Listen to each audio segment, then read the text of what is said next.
bersama dengan Isyamuddin Rais dan bersama dengan Safwan Anang. Siapa tahu seorang anak muda umur 23 tahun yang seorang suami muda yang juga bakal menjadi seorang ayah tak lama lagi, beliau pilih untuk tidak bayar ikat jamin yang sebanyak RM5,000 dan beliau pilih untuk disimpan dalam penjara. Ini bukanlah satu tindakan yang pemimpin UMNO berani nak buat. Ini bukan satu tindakan yang pemuda-pemuda UMNO berani nak buat. Ini bukan satu tindakan yang mana orang-orang yang selama ini terus-menerus hentam kita, panggil kita macam-macam nama, gelar kita dengan pelbagai gelaran. Mereka takkan berani buat macam mana Safwan Anang buat. Maka sebab itu hari ini kita titipkan doa, kita bagi kata-kata semangat, kita bagi dokongan pada saudara Safwan yang sedang duduk di dalam dan sedang kita kira hari ini, berkira-kira bagaimana nak selamatkan negara ini. Saudara, beberapa hari yang lalu saya dilepaskan daripada penjara ataupun daripada lokap bersepadu Jinjang. Saya ambil juga kesempatan untuk ucapkan terima kasih pada semua yang memberi sokongan. Saya dapat banyak ucapan dan sebagainya.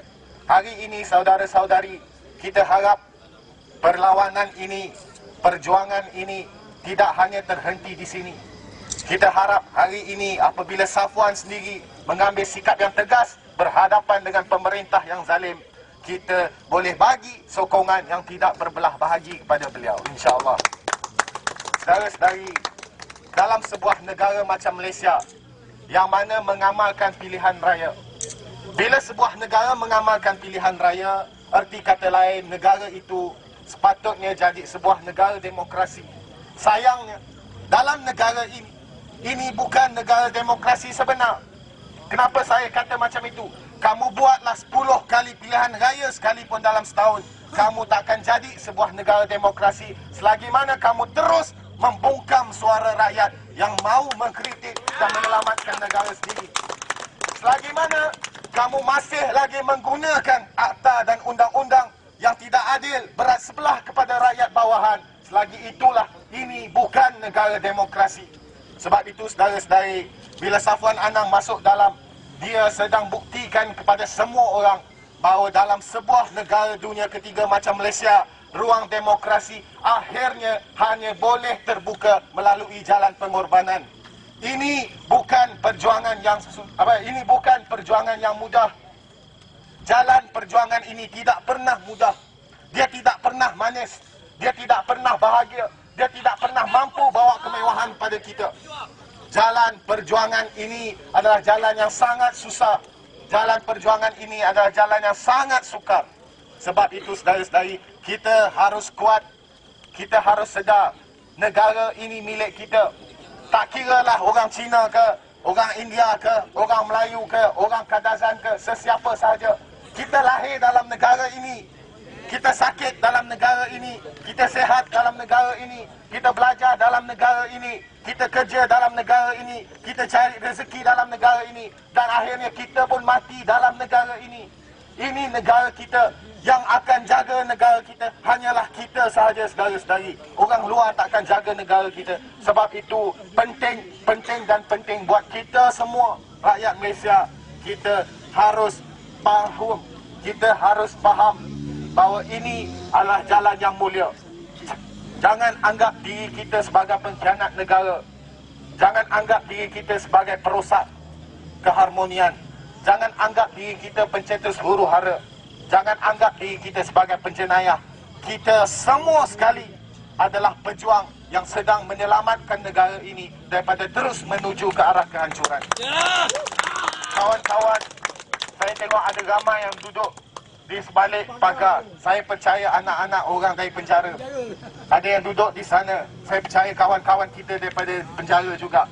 Saudara-saudari, ingat, suatu masa nanti, kawan-kawan sekalian, suatu masa nanti, kalau hari ini penjara Sungai Buloh ini terus-menerus penjarakan orang-orang yang memperjuangkan kebenaran, terus-menerus memperjuangkan keadilan, terus-menerus memperjuangkan demokrasi, ingat, kita akan pastikan penjara ini suatu hari nanti mampu untuk sumbat masuk semua koruptor dalam negara kita. Ini adalah janji kita sekalian. Inilah yang seharusnya jadi jalan perjuangan kita. Dan ingat, orang Melayu, kamu harus jaga orang Cina. Orang Cina, kamu jaga orang India. Orang India, kamu jaga orang Melayu. Ini negara kita. Di hadapan nanti cabarannya terlalu besar, saudara-saudari. Di hadapan nanti dugaannya lebih besar daripada hari ini. Seorang Safwan Anang masuk dalam penjara, belum tentu yang lain ni selamat. Jadi sebab itu saudara-saudari, kita harus jaga diri kita masing-masing. Kita harus kuat dan kita jangan sekali-kali tunduk kepada pemerintah yang zalim. Saudara, saya juga bacakan satu sajak yang ditulis oleh Wiji Tukul.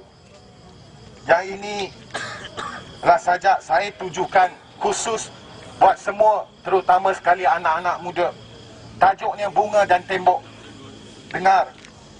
Seumpama bunga, kami adalah bunga yang tak kau kehendaki tumbuhnya.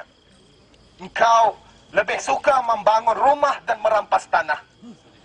Seumpama bunga, kami adalah bunga yang tak kau kehendaki adanya. Engkau lebih suka membangun jalan raya dan pagar besi. Seumpama bunga, kami adalah bunga yang dirontokkan di bumi kami sendiri. Jika kami bunga, engkau adalah tembok itu. Tapi di tubuh tembok itu telah kami sebar biji-biji. Suatu saat kami akan tumbuh bersama. Dan dengan keyakinan, engkau harus hancur. Dan dalam keyakinan kami, dimanapun, tirani harus tumbang. Saudara-saudari, anak-anak muda, anak-anak ibu-ibu ayah sekalian, bangunkan mereka. Bangunkan mereka, bangunkan mereka. Biarkan mereka tumbuh besar. Bukan hanya untuk jadi seorang lagi anak. Seharusnya untuk jadi seorang lagi anak yang mampu untuk selamatkan negara ini.